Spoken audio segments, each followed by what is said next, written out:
This is the fourth episode in our multi-part series documenting our epic trip around New Zealand's South Island with our son and his girlfriend. In this episode, we visit the historic gold mining town of Arrowtown in all its autumn glory. We try our luck at gold panning and we take a wander through the old Chinese village that thousands of Chinese miners called home during the 1800s gold rush. Then it's off through the rain and mist to our amazing hotel in Aoraki National, New Zealand's highest mountain, where we visit a glaciated lake.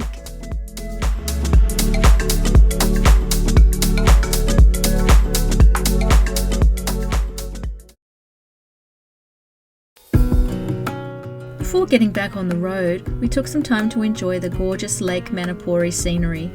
At nearly 1,600 feet deep, or more than 444 metres, Lake Manapouri is the second deepest lake in New Zealand. It's also the home of the Manapouri Hydro Power Station, the largest of its kind in the country.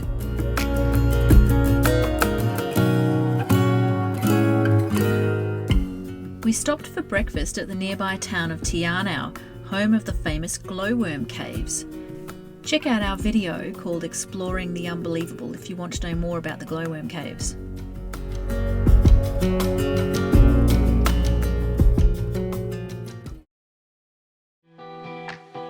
After breakfast, we hit the road for the 2-hour drive to Arrowtown.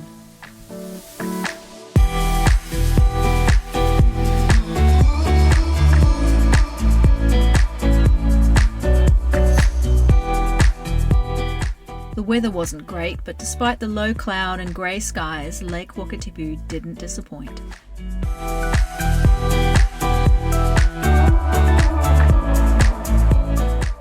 This is the best time of year to come to Arrowtown, when the leaves are turning every shade from green to gold all along the roadways and hillsides, turning this already pretty town into a picture postcard.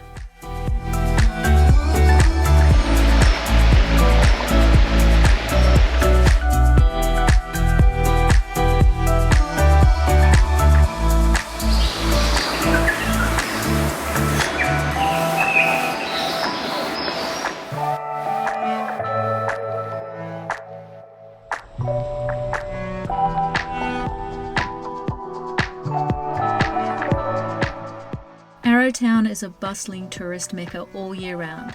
Tourists love the quaint buildings and old world charm, the world-class food and wine, the chance to pick up a gold nugget, and a fascinating gold mining history to explore.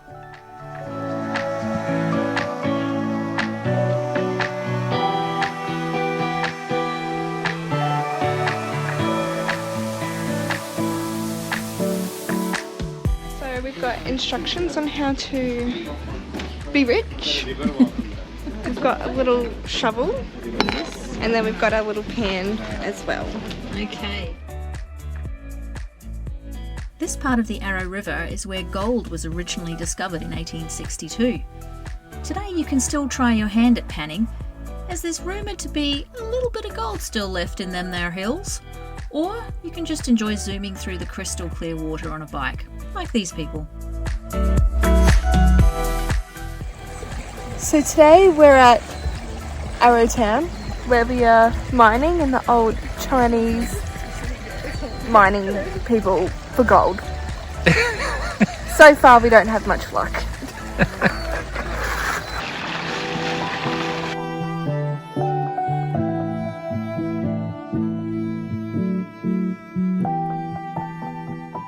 Kids are gold panning to make their fortunes and pay their way for this trip.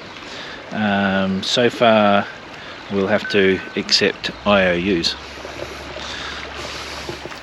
While the kids panned for gold, I left Glenn to supervise while I headed off to check out the old Chinese settlement.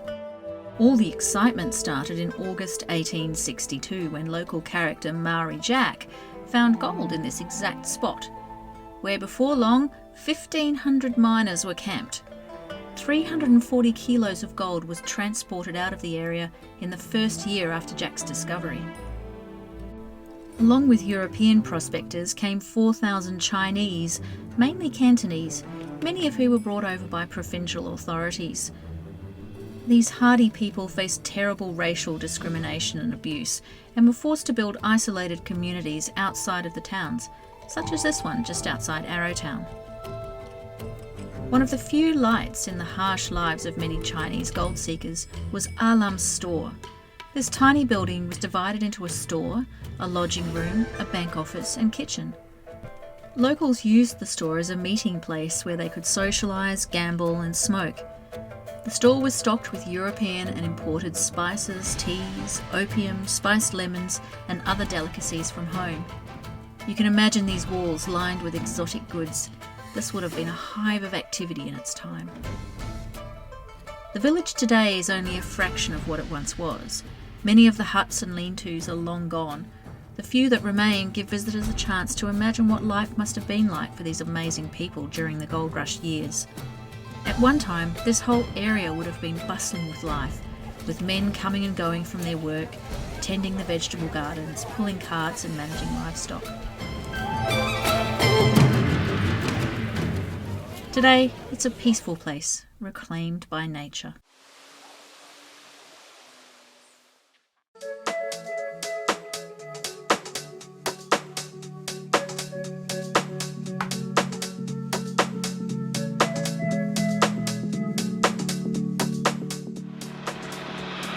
Well, this afternoon we've brought you to one of the premium places of the South Island, and that is Mount Cook, the tallest mountain in New Zealand. As you can see behind me, it's a beautiful mountain.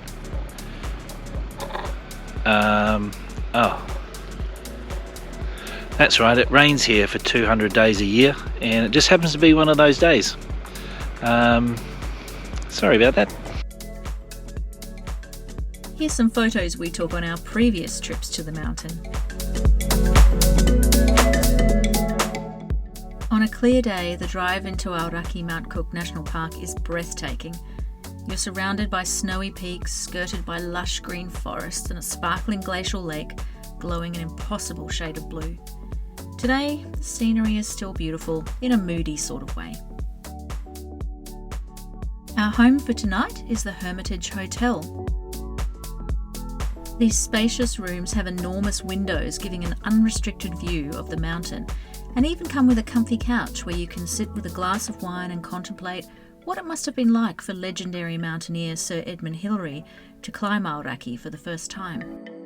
Our room had a full bathroom and bathtub for soaking away the day's travel, but first things first, a buffet dinner in the dining hall.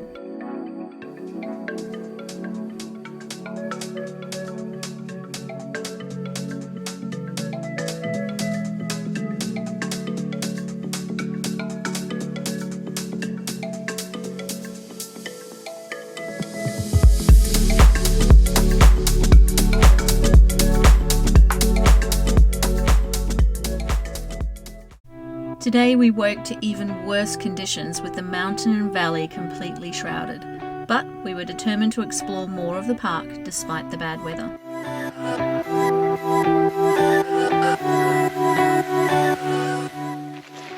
Alright, we're in Aoraki Mount Cook National Park and we haven't got a hope in hell of seeing the mountain today. It's completely white out, but we're going to go for a walk to a glaciated lake where we're going to hopefully see some big icebergs.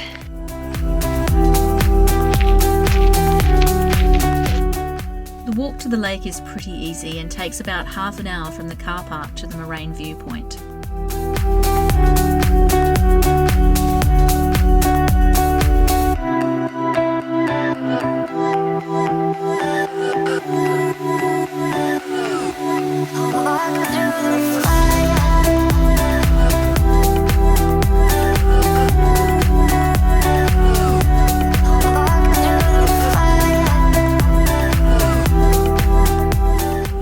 Tasman Lake is at the foot of the mighty Tasman Glacier, the longest glacier in New Zealand.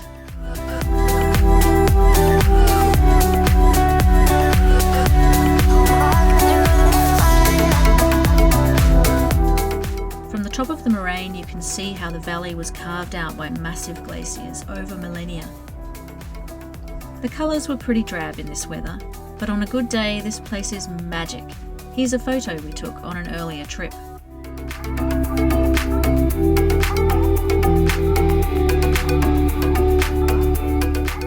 In winter, the lake freezes over, but in summer, you can see huge icebergs that have broken off from the glacier.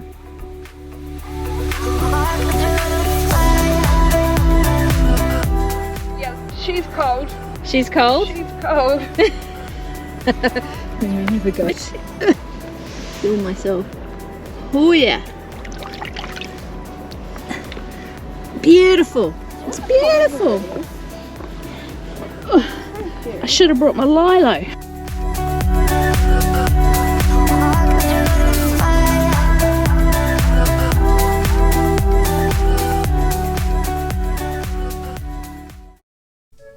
Join us next episode when we encounter some flash flooding, visit a very quirky treasure trove of curiosities, brave the cold in Lake Tekapo, and enjoy some sights and sips in Christchurch, where we reflect on the terrible earthquake of 2011 and how Christchurch has risen from the ashes.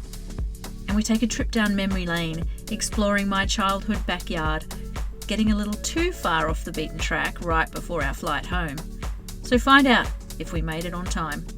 And if you're enjoying this series and you'd like to be alerted when we post new episodes, just like and subscribe. And a huge thank you to everyone who's subscribed so far. You inspire us to keep going.